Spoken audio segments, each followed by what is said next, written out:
Ota-bobolarimizdan bizgacha yetib kelgan, ulardan umrboqiy meros sifatida asrlar osha ulashilib kelinayotgan urf-odat, an'ana, udum va qadriyatlar borki, millatni dunyo ayvonida boshqa millat va elatlarga bor ovoz ila tanitadi. Millatimizga xos bo'lgan o'zgacha liboslar ham xalqimizning yuzi va ramzi hisoblanadi. Mana bu go'zal manzarani Buvayda tumanidagi Abu Ali ibn Sino nomidagi jamoat salomatligi texnikumida surga tushirdik. Qarang, milliy liboslarimiz qanday yarashadi o'zbegim qizlariga, yigitlariga. Navbatdagi ish kuni ana shunday ko'rinishda boshlangan texnikum hovlisidan tortib, o'quv xonalarigacha chin ma'nodagi milliylik aks sado berib turibdi.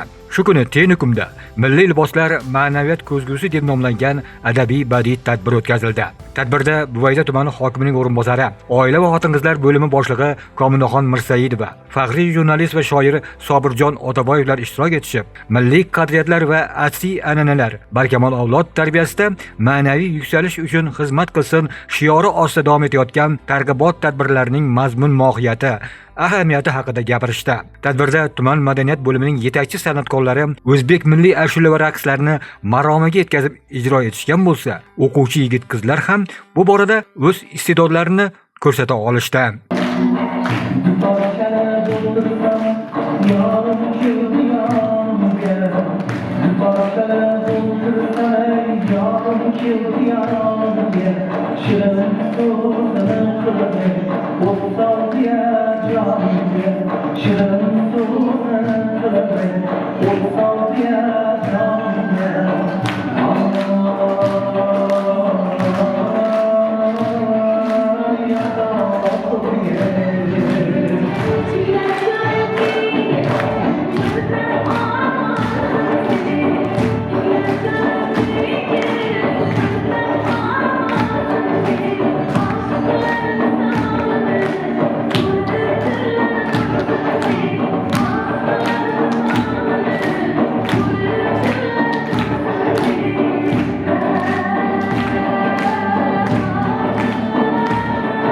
Qadimdan milliy liboslarimiz urf-odatlarimizdan sanalgan hisoblanadi.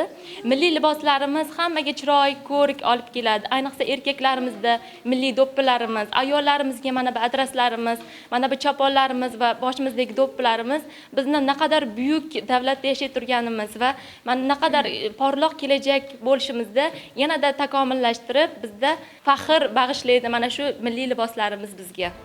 Tadbirni kuzatar ekanmiz, milliy liboslar xalqning asriy an'analarini mujassam va tarannum etgan muhim vosita hisoblanishini, milliy liboslarimizga millatning ramzi va ko'zgusi sifatida e'tibor qaratish bugungi avlodning vazifasi ekanligini yana bir karra his etdik. Yurtimizda mana prezidentimizning tashabbuslari, undan kelib chiqqan holatda viloyat hokimligimiz hamda oliy ta'lim fan va innovatsiyalar hududiy boshqarmamizning tavsiyasi ko'rsatmalariga asosan har bitta professional ta'lim muassasalarida haftaning juma kunlari milliy liboslar ma'naviyat ko'zgusi mavzusida kunlar tashkil qilindi. Mana shu kundan biz ilhomlanib nafaqat haftaning juma kunlari, balki butun hafta davomida mana shu o'quvchilarimizda milliy urf-odatlarimiz, milliy qadriyatlarimiz, milliy liboslarimiz to'g'risidagi tushunchalarni kengaytirish, ularga huquqiy tarbiyalar berish maqsadida shu kunlarni tashkillaganmiz. Chunki hozirgi kunda bizdagi axborot texnologiyalarining rivojlanishi, o'quvchi yoshlar hamda aholining internetdan foydalanishi juda ko'p bo'lganligi, shu bilan birgalikda Yevropa madaniyatining kirib kelayotganligi, bu narsalar bizning milliy qadriyatlarimizga ta'sir ko'rsatgani sababli yoshlarni tarbiyalashda albatta milliy urf-odatlarimiz, milliy qadriyatlarimiz, milliy kiyimlarimizga alohida e'tibor berishimiz zarurligi ko'rsatib o'tildi. Hamda shu bilan birga bizda o'quvchilarimiz, talabalarimiz orqali aholiga, ularning oila a'zolariga, mahalla kuy-qo'ni qo'shiqlariga ham shu milliy liboslarimiz targ'iboti, milliy qadriyatlarimizni afzallik tomonlarini ko'rsatish uchun mana shu tartibda ish olishni tashkillaganmiz. Shu qatorda shu bugun mana bizni Buvayda Abu Ali ibn Sino nomidagi jamoat salomatlik texnikumimizda milliy liboslar ma'naviyat ko'zgusi mavzusida katta tadbir tashkillandi.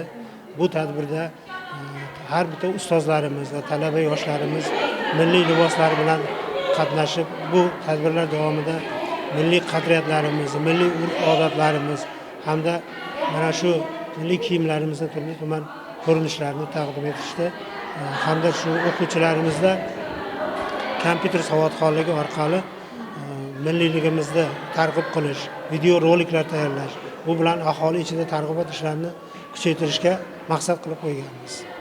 Albatta, o'zbek milliy liboslari nafaqat kechagi tarix, balki bugungi va ertangi kelajakning ham ajralmas qismidir. Milliyligimiz bizning g'ururimiz.